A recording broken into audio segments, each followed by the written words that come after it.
Veteran League 2021 match ni na ai englam pang hi RBC ania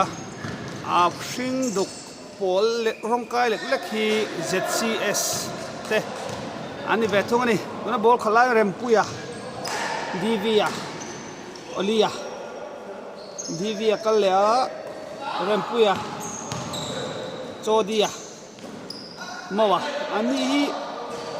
player cha lor khom chun do khop mai mai ka lefa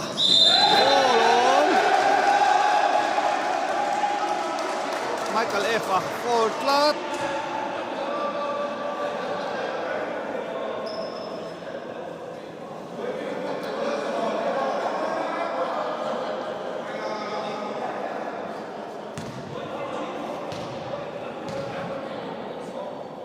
RBC lama hian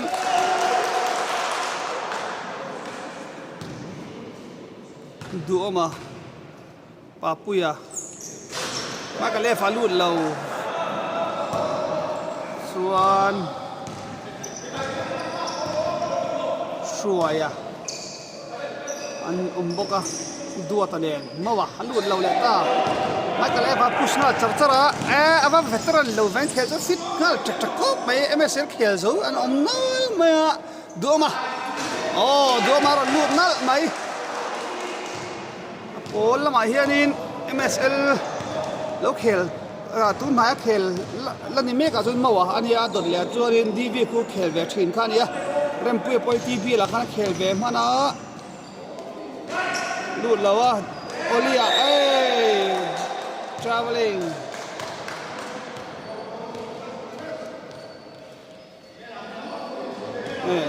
common ball zo kan ye so dia ani po hi MSL coach long rang thing khania ZCS la pang hi an member thakop mai divia mid range jumper atoy divia kalya thila anama ma repia rebound la khala edward lau chia suaya lau fola le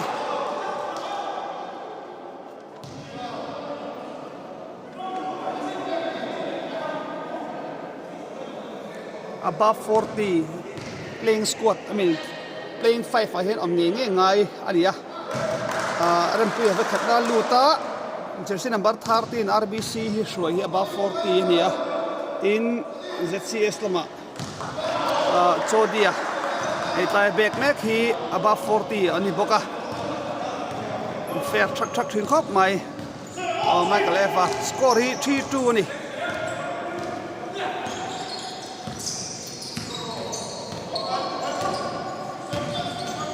Michael Effa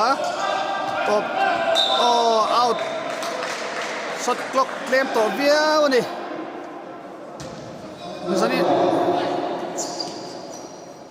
zani na hian clock le three run lut Michael Effa MSL ati ngai lo run lut mai veteran a chuan TV display kan nei hri lova amara chon tu ko ma chon nei thei tu ra ngai toila thang rempuya divia olia rempuya mid range rempuya bank shot bot deng mai khachu their score hi 6-4 ani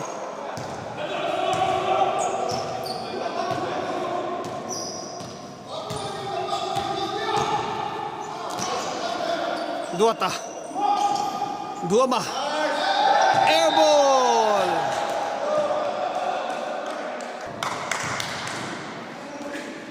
mawa olia outlet above 14 kha klat mai lam chu chul lawa hi above 40 thonia Michael Effa mid range passwalo lem passwalo chiche duata ron la Michael Effa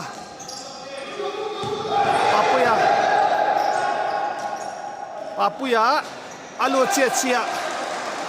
nok khop mai papuya poi TV ra lo khel khrap to khania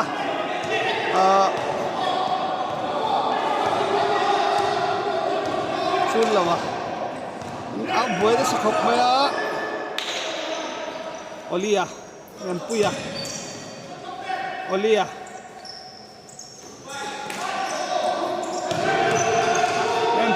tilata air ball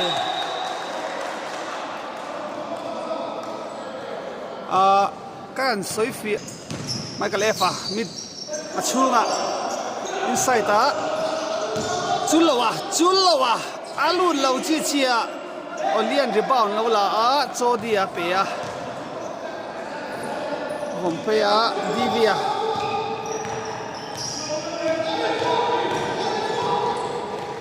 olia outlet phalau substitution siam le a le lamin do ama hala chuaka Michael Effa boron la phea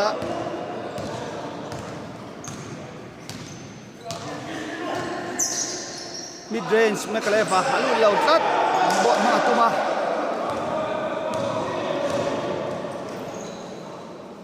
Divia lu lau chi chia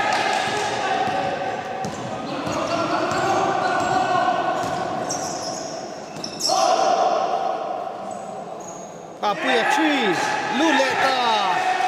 Binain RBC lampang hi time out ang call hard clat may RBC rong kher clat tama break rayon le lea so dia borong khat lea score din mun hi RBC 11 ZCS 4 ni 4 chunlawa lo 4 clat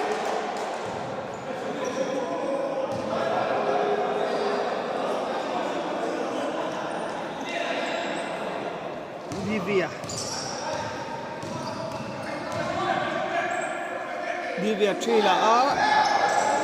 pokat ball rempuya rachu sakhop rempuya rempuya ron lu leta the CS rempuya tho lo khop mai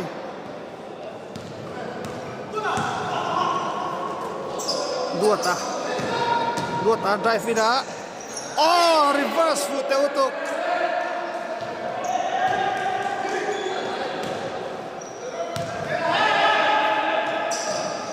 Mawa mid range toy shot ibang sa chua van titik law to ve mara soron recover law mai Zokima Michael Effa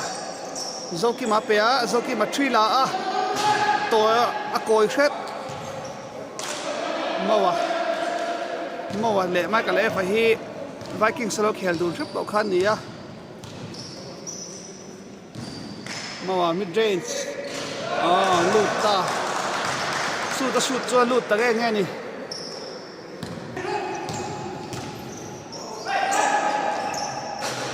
tối lẹ phết anh nó phết do cái này mawa tree tối papuya Michael F mid range Michael F mid range lụt nal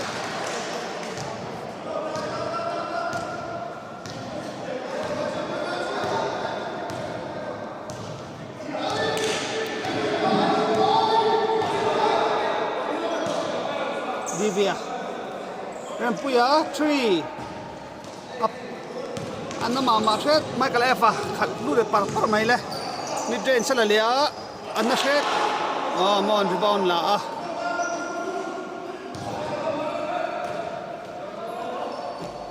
Divia 3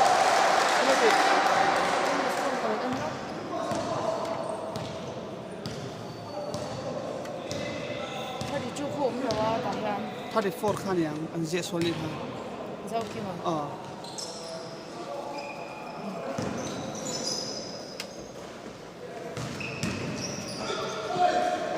van contact van la thaem papuya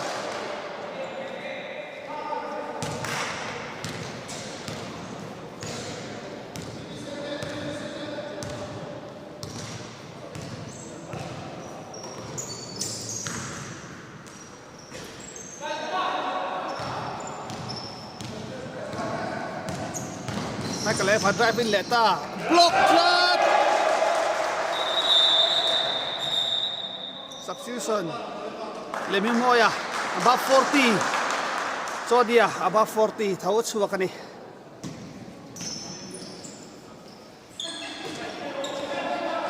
Sulawa Duata Michael F. Trila Dodem Trila A toy set rebound Lebing Moya Lahal Lebing Moya 3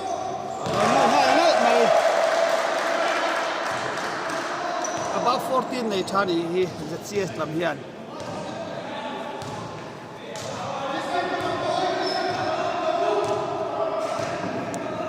ปากปุยอะไมเคิลเลฟ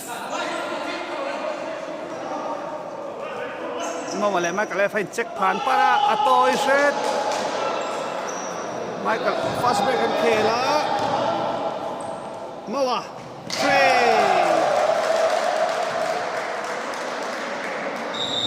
Time out, tan la veleta,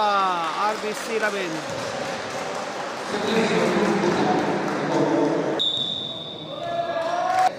Time out taken out Lelia, score he RBC 19,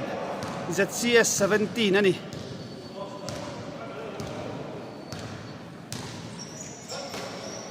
Papuya. Lemingoya. Papuya. Ang block teo maro chu Alu lawa Mawa Michael Lefa Sakutokin the first half first quarter Kelzonia scored in Munhi 19-17 ani second quarter kan leta RBC 19 ZCS 17 Michael Lefa virlut nalutok Kacu ball lang ni. Ang bawa Lebing Moya. Zoki ba tsanga. Oh, ang bumsuay klap may. Ay ring tool daw ni. Ito na. Zoki ma.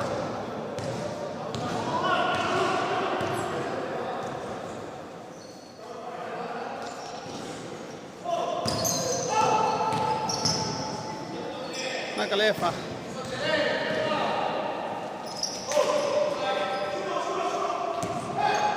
Loki ba shoot nga shot clock violation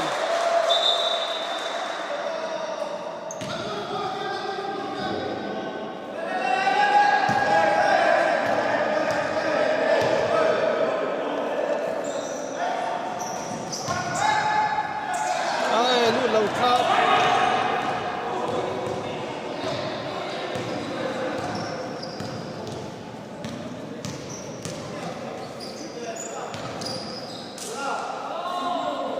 Zoki ma Alo toto ko juna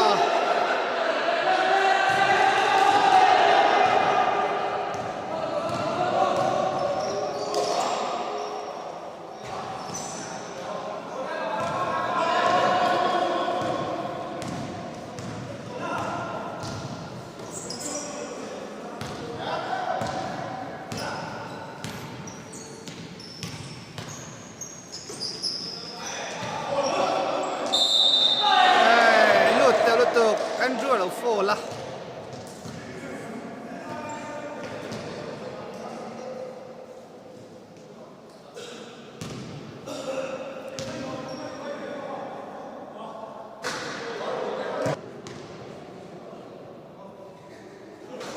với Catalut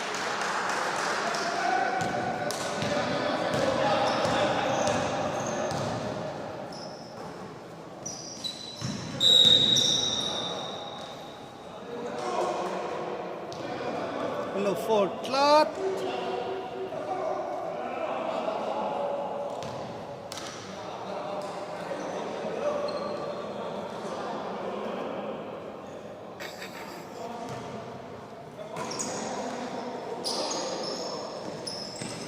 Oh, Magaleva still left head on him. Easy. 22-17 nanti. Tepat dah. Andrew tidak. Andrew around the flat.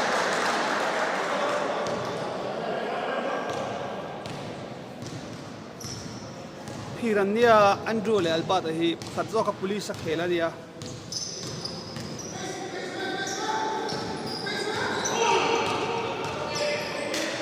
Papuya 3 oh 3 ron le ta Papuya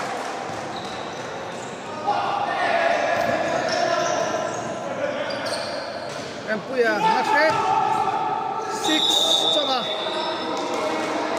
Andrew alo fola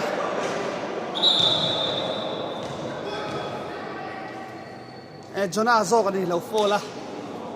chonga free throw vai ni shoot don ni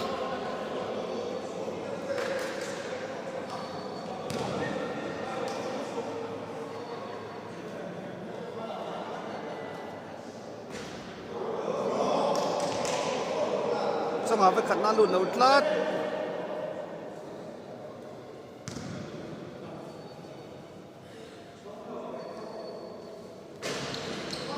ave khat na alut lawa ave ni na alut be thung ta a ti top lock official ti top lock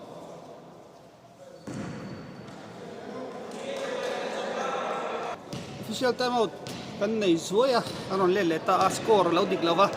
siam that ania tik chuan ZCS 20 ania RBC 25 ani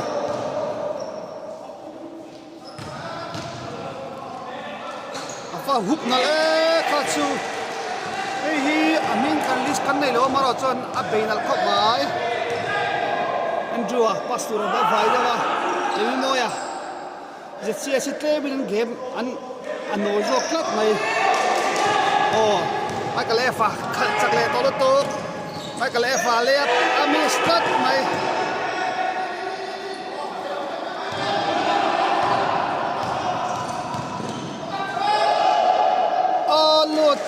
chia chonga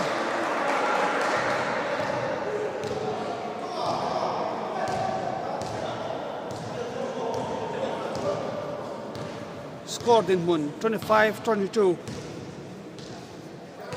Jonah khaluta skill trap Jonah nek lut fall hom tlat chonga reaching fall kan lo record lo mai avai khat na lut ani Jonah avai hina polu le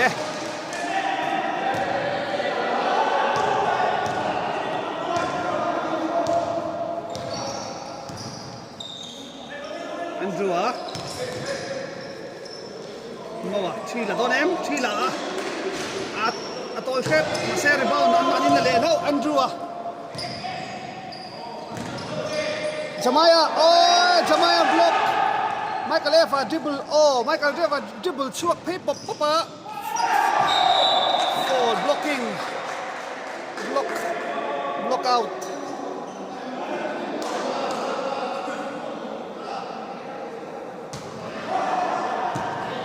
Jonah Michael Efa anti suat teu em Jonah layup Anashet zo shwe zo kan ye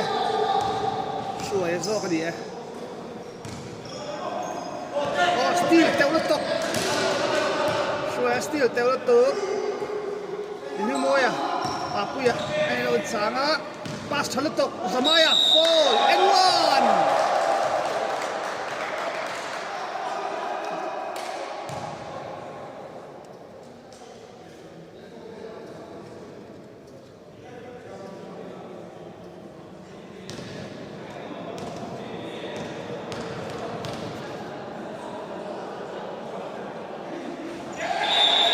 ball violation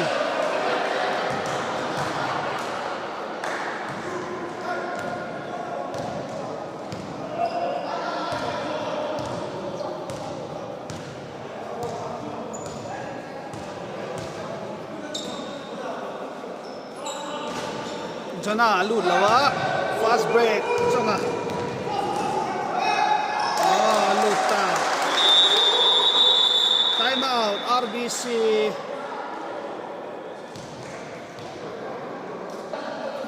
time out RBC la zosi score din mun hi RBC 29 ZCS 26 anani RBC in point 2 min man la shroya second quarter minute li le claim alo mani Michael F man mo lawa man mo na turpo ni lawa shuaya alu trap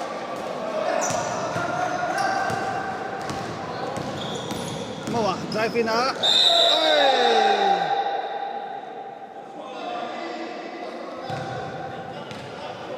pal trap amaro chu veteran tenia anin ni le me thea shuaya lo phone trap amaro chu kha ati lui wang po ani pun alang chi lawa alu lo aya ke lo phone ve khan me ka fia mawa pakhat na luta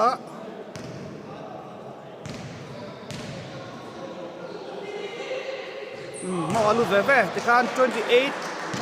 29 point khatin RBC man soita Michael F hamal thanang re khu maya Michael F traveling ham lo tlat o jona lu veleta ko hiro lo chok veleta ti khan 31 28 chonga mowa leming moya inside ala up chuak le tlat mai in now bit tak ni kha fall no zawai fall Michael F fast break la tura dia fall tha a chiar thai ni kha chu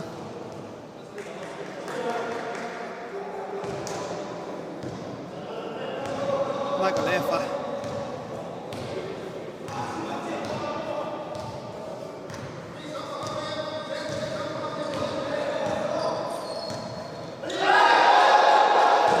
double lo fumble ke wat kha chu ada ball na lo reng the free ten ham the club kha chu fumble ani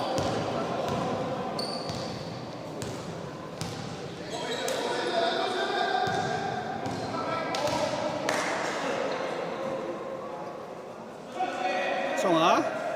le min moya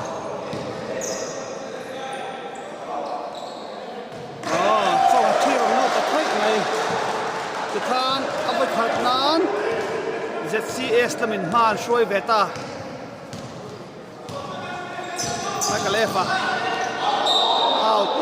khoi out tha man la shoi lo ni hi 31 all zok ani man la shoi lo ni rol chi zok ani milonga dam rau 31 ani Michael F 3 atoi rebound nan la duata rebound ban la tep em Lami moya khal phei bat pata zona nen pass thal to samaya ball team substitution shoya zona track zogani side throw the cup zona wa free let ave Katsua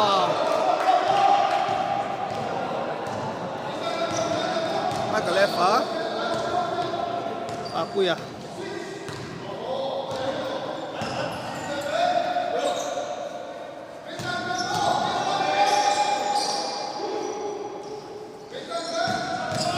Michael F fall and one low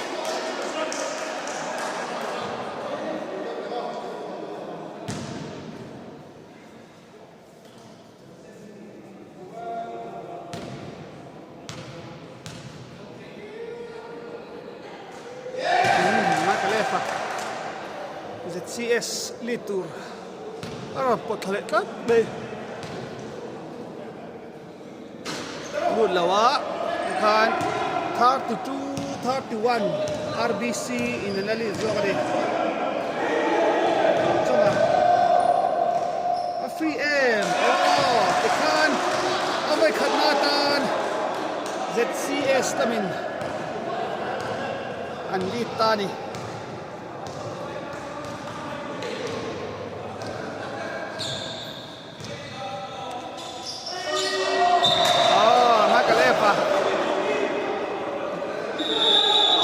na vana to ma avom fu talaw ni time out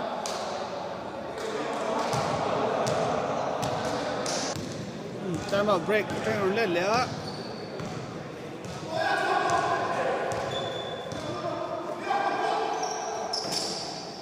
mawa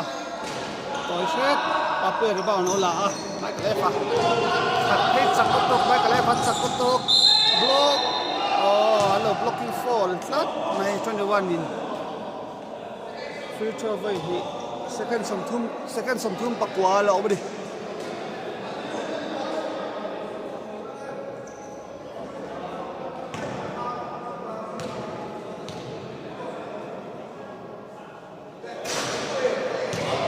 toy tat Michael Efa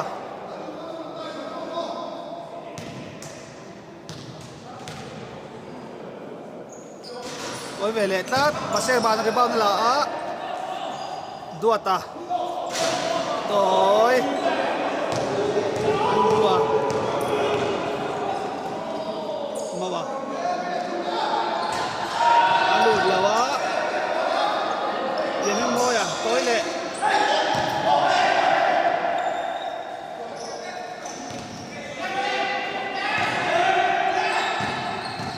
Michael F Bung nalatok Joshua 3,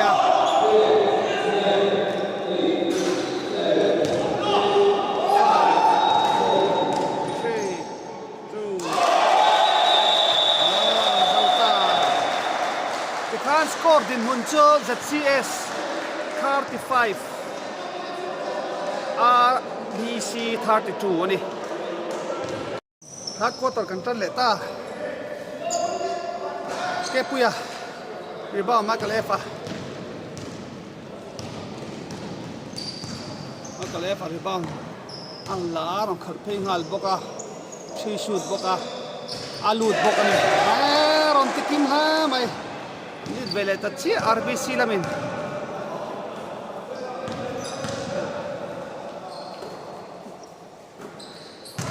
chunga chunga ron lu vele ya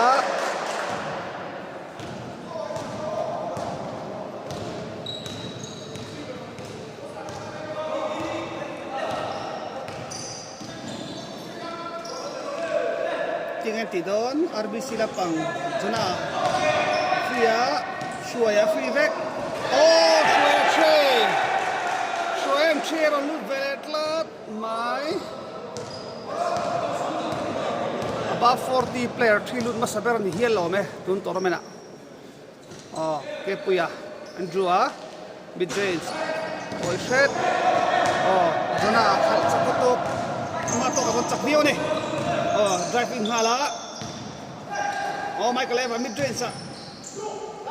alo chia Michael Efa ang lead vele tatlat mai dikhan ZCS lamin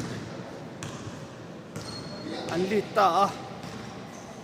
leming mo yan alu suan ron mai vele do ni step back na set box out thale mai ke pe kha an box out thale tuk Michael Efa mid range Luleta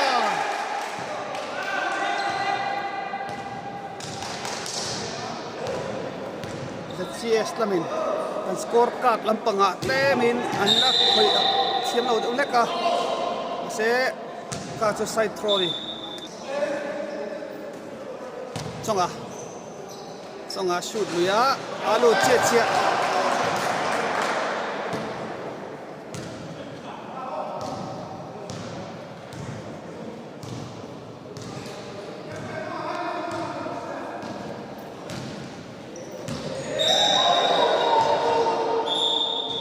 Trama ni juna substitution ni dona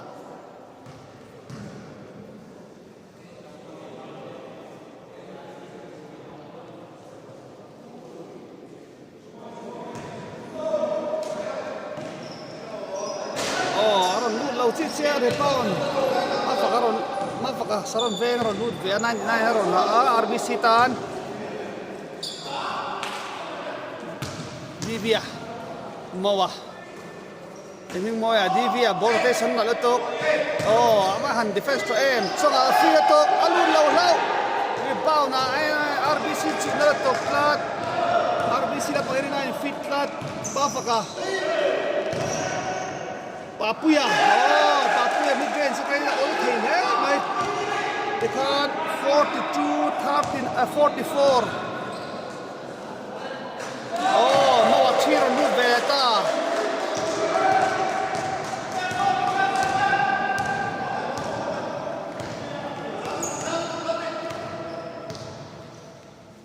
Michael F. T-shirt vele lâu tát thi lần sang tre về Michael F. vele a steel teo lo tok Michael F. vele mo hi ein chu kho mai anashet Michael F. fast break game pace on the sun hala mid range oh out and out tlat score khu anti dik lo deu le kan ni 44-42 ni Digi score kha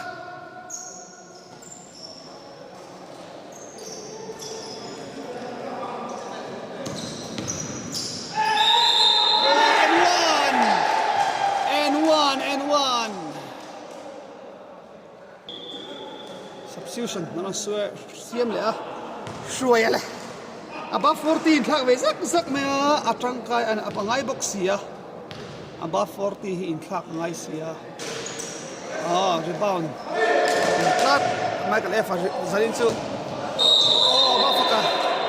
for flat atol thuni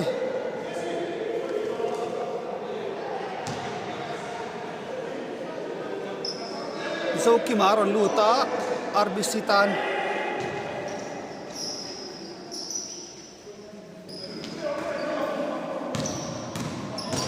mawa mid range anashet oh Kepuya rebound Kepuya adishak le Divya peya Divya mid range anale shet afaka rebound la don oh afaka rebound la ba han munam rem rina takin RBC lam pang antang thai Michael F. Antoy shet Papuya fo leta Papuya changkai la mai khia tangai don ni hi an game am munam khop mai lo tum tur ta pokha lo thero đúng là trong cái tour hi in lâu chia về thiêm tour ngay tay là mà cái lẽ phải phi tròn chính khăn mi sa Papuya miss về lẽ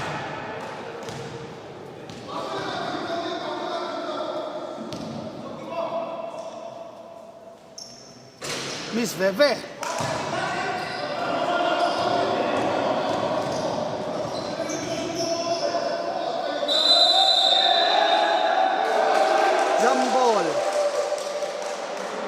Philippa haron luta maro jo common ball oma common ball ZCS in third quarter and start awangin RBC ball ani tani ikhan fourth quarter amo jam ball le masabera ZCS ball ni bela thungdon ni Michael F. mid range Michael F. chunga lut thei ko mai Michael F. dam thei lo ni hi alaya ala luta jumper la thei box ya jumper lak lo point atizewa alu le zel box ya zanin chu ZCS first game vevenia ZCS ball ko by fall zo shoya ani lo zo kima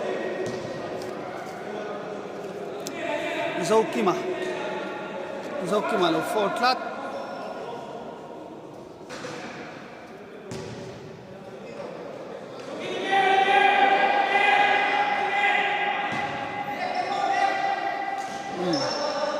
Philip Divya zo kan ye Divya ron force ron loot thei shama point ron ho chuak ZCS point ding rate all to kha Papuya le mi moyam lo bang out sak shama ni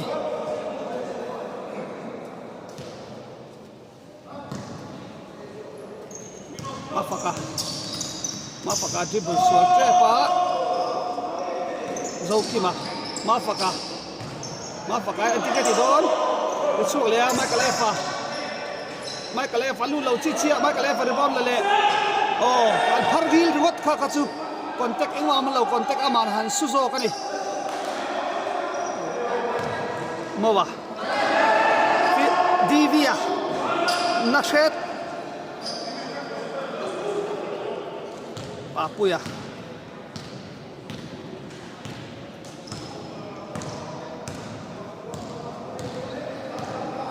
pui ha em hi ngoi nei cheka zokima a toy shet mawa ZCS in fit lo ni hi em hi moya mid range na shet rebound na le lo mai Devian rebound na la a lem hi moya hal le le a 3 seconds defensive 3 seconds lo om tlat defensive 3 seconds kan shema kan shem live free throw kan lo kat pala 48-44 ZCS 44 ZBC RBC 48 leming mo mid range chala le a coach ka ta Michael Efa chak takin la a layup lu check sia leming mo dang thei lo fourth quarter stop kan thing le trap to third quarter zodon Divya khat lut bola khoi sak fall tra mani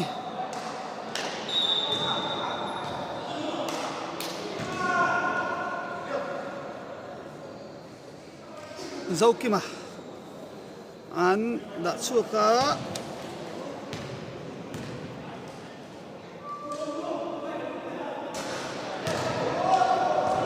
ke puya lut lawa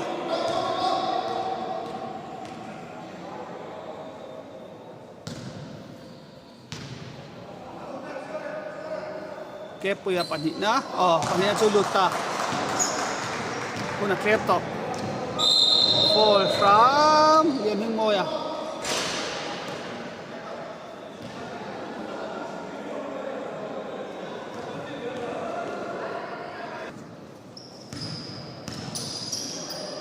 apaka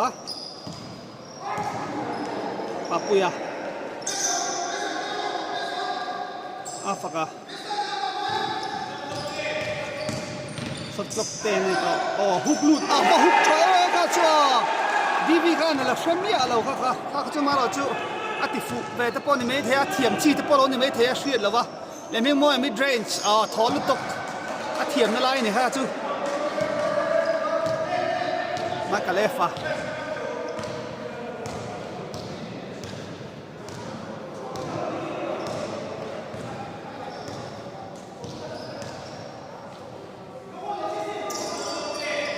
sot ten ni le ta apaka follow apaka ve khat na mi sa second song pan hi aloma third quarter avoi ni na alute substitution rempuya Divya second song pan hi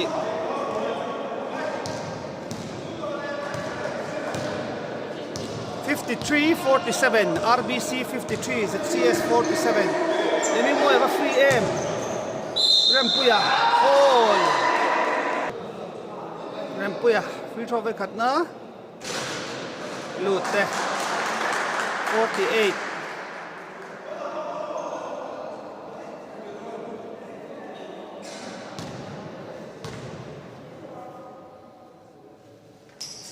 49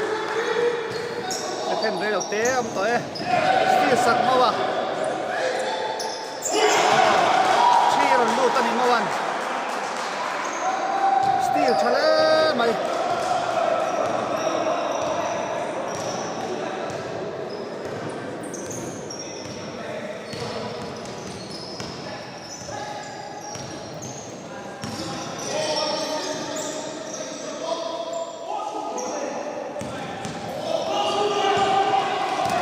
still saka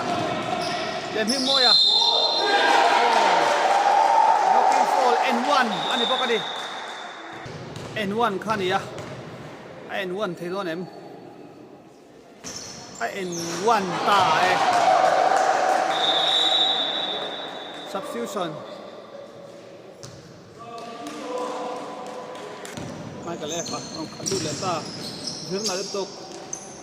lu lo chia chia rebound Noah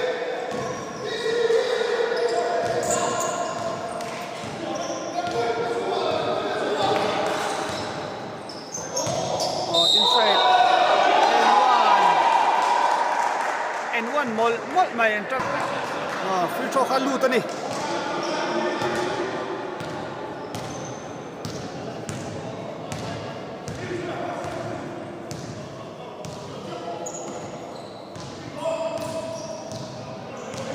Michael F.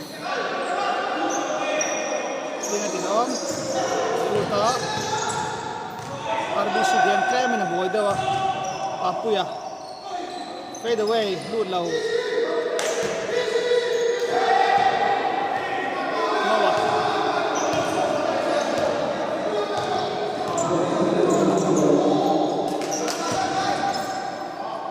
rempuya thatna ron mang thiam ta ne ZCS lamin rempuya achunga pass ta chang ron thatwa Michael F. Three lu lawa rebound dia rempuya pe second son ni along point in 158 53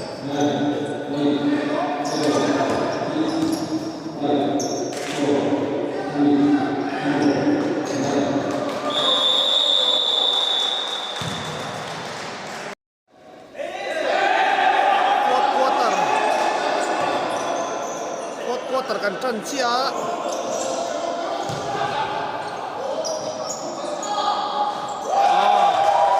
liam hi mo chi arun lut hal ni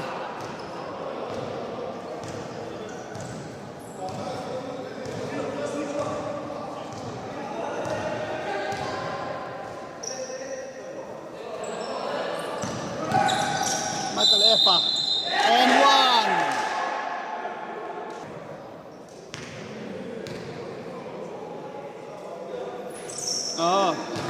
Michael F. Aluta dekhan point thum maron lo chuaka maro chu heta halin man point thum maron lo vele tak maya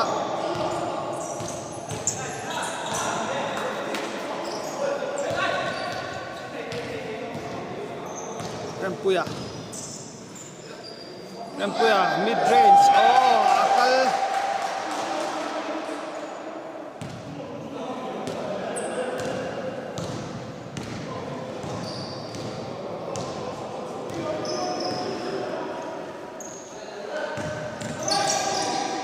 and block clap out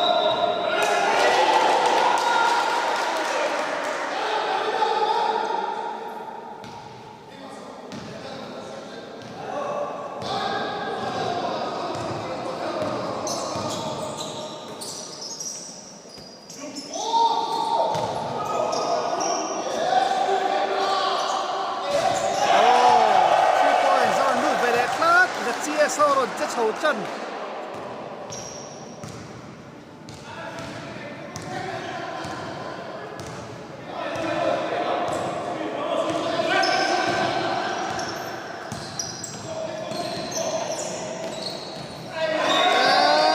yếu về khá sự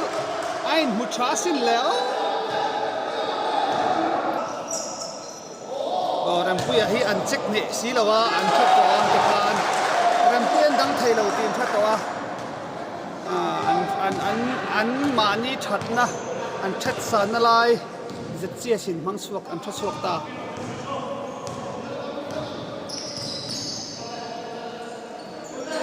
Michael F. chia bắt thôi thôi về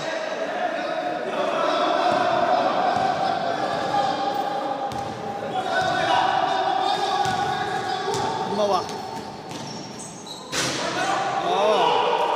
Fast break. Long block. Easy left to ka. Fast break. Alo bang sia. Ham low the low ani box sia.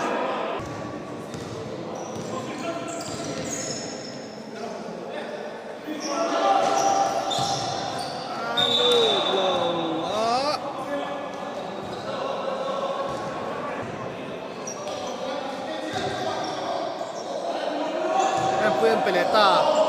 songa feka Avan Chave passing. Oh, let's see if that's a well done.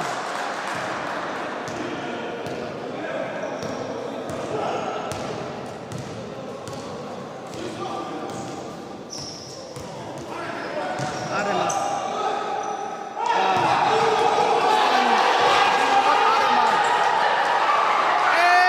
Arema chu ava fit lo rem fe.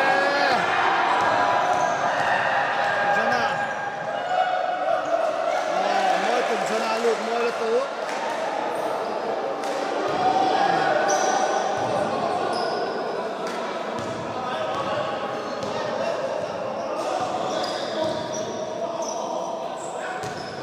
Kuya Mawa Lút lầu Jana le Michael F Free back lay up alu lâu chi chi do ta rebound la Jana smooth ta kia thì thế đó nè foul là hàng foul flat Jana kham với khát alu tani khan lâu record lâu lệ hậu mày sorry đó tục cái tu này hen point hi 62-70 songa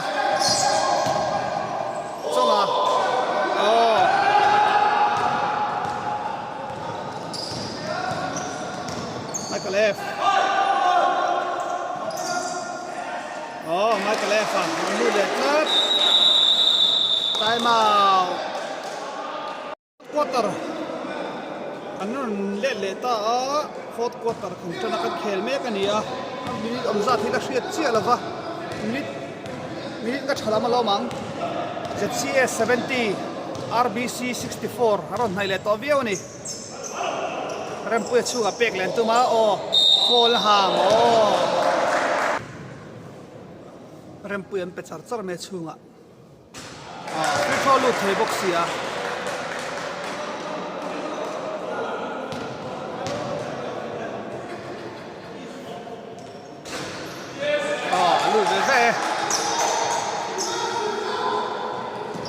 Michael F and box out the pan mai hi Moses san sang Michael F cắt chốt to valu chem ha chu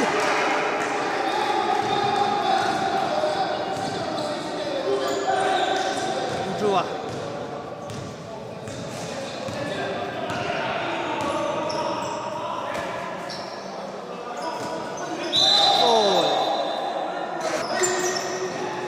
Songa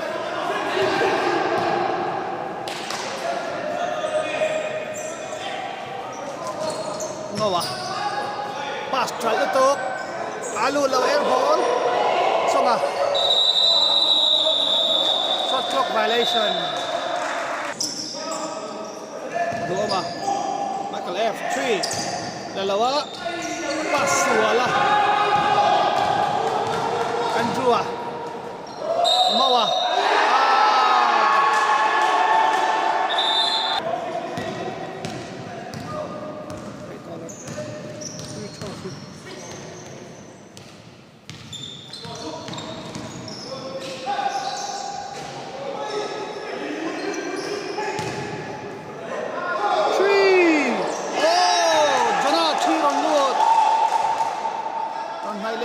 Mày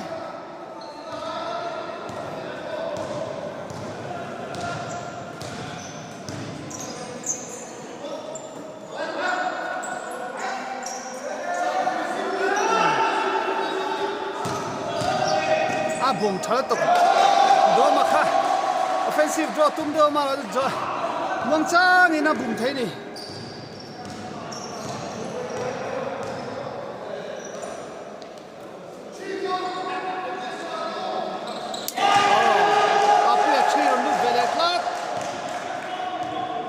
máy ta quất máy score cái update thì trap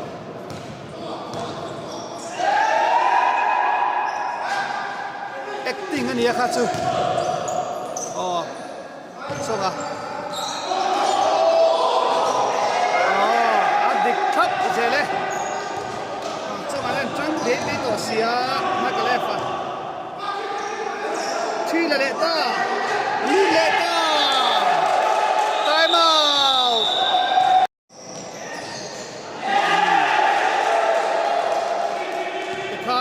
RBC lead vele ta chia ani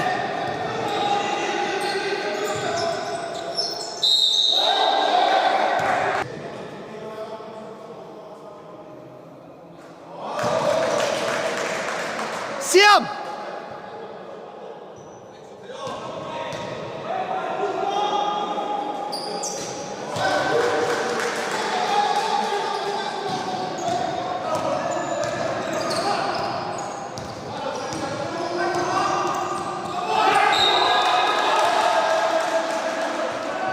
fumble tlat maya tu ra khan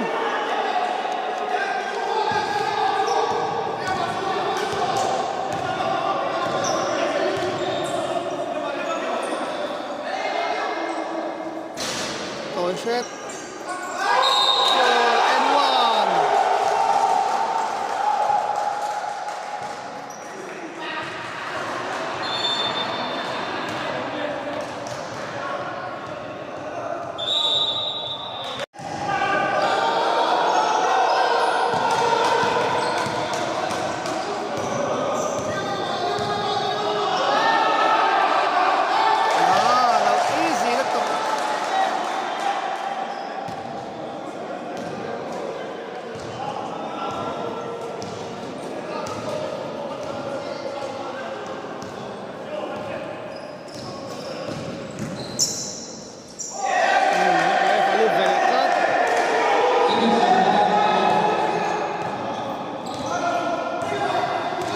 79-83 79-83 83 ZCS มินิทขัดเล็ดเล่มาลมเล่มที่มวยมาฟรีมาลูดมาละตกดันไงน้ำเรา substitution second สมทุ่มมาลมมากระเลฟอ่ะโอ้ N1 second สมฮีOh, Michael Evaluta, the can 80, 83, 85, 82, 85, fall. Second some hit, but he allow ma 82, 85, ani 85 ZCS, 0.2 ZCS in man la shruya. Oh, the can point lean ma shruita.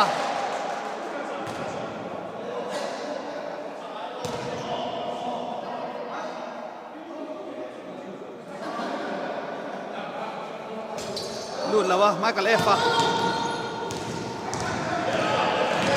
Michael Efa là lea pa lu lâu đua ta lu lâu lẹ đua ta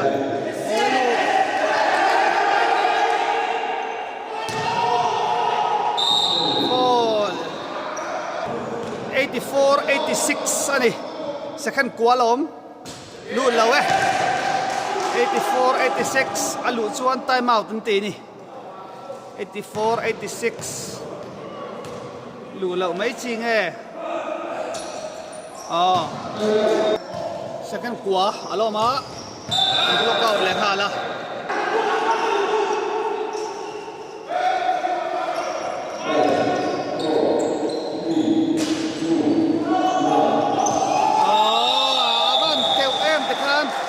final score 84-87 ani